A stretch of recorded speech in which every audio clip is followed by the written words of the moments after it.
Növbəti etapda biz batareyanın storage modda saxlamağın qaydasını öyrənəcəyik. Storage mod nə üçündür? Tutalım batareya uzun bir müddət istifadə olunmayacaq. Qoyursunuz şkafa və yaxud 2 həftə, 1 həftə, 3 həftə istifadə olundu. Müəyyən bir müddət yatacaqsa, bu storage modda saxlanmalıdır ki, şişmə və yaxud iznos getməsin batareyada. Bu zaman nə edirik?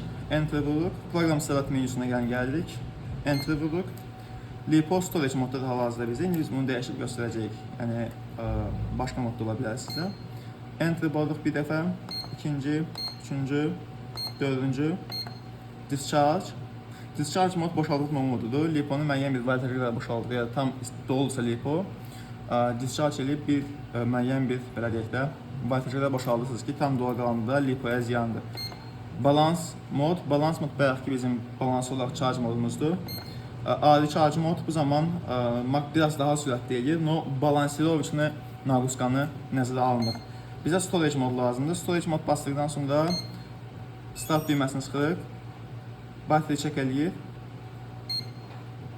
OK basılır və 11.4 volta salacaq bizim batareyanı. Bu storage modudur. Avtomatik olaraq. Bundan sonra batareyanı biz görə biləcəyik storage-də qalasın problemli şəkildə, uzun müddətli şəkildə batareya qala biləcək bu voltajda. Enter basılır və yavaş-yavaş batareya başlayacaq boşaltmağa batareyanı. Yavaş-yavaş müqavimət yaradır və batareyanı boşaldır. Diqqətiniz üçün təşəkkürlər.